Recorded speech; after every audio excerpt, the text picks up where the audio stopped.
आदाब, आप देख रहे हैं जी सलाम डिजिटल पर अनसुने किस्से और मैं हूं आपके साथ फरीना खान।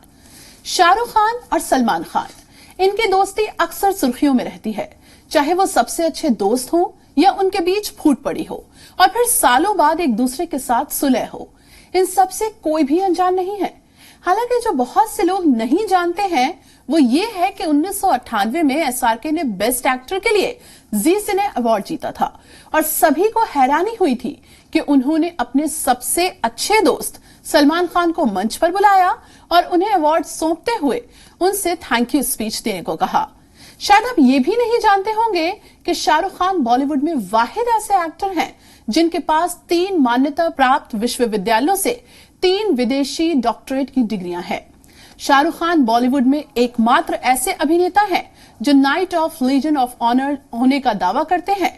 मलक्का के एक लोकप्रिय रिजॉर्ट में 2001 की फिल्म 1-2 का 4 के फिल्मांकन के बाद भारत से आने वाले सयाहों की तादाद में काफी इजाफा हुआ था। इसके बाद उन्हें मलेशियाई उपाधि दातुक से सरफराज किया गया, जो ब्रिटिश नाइटहुड के बराबर है। इन्हीं तरह के वीडियोस के लिए आप देखते रहिए जी सलाम डिजिटल।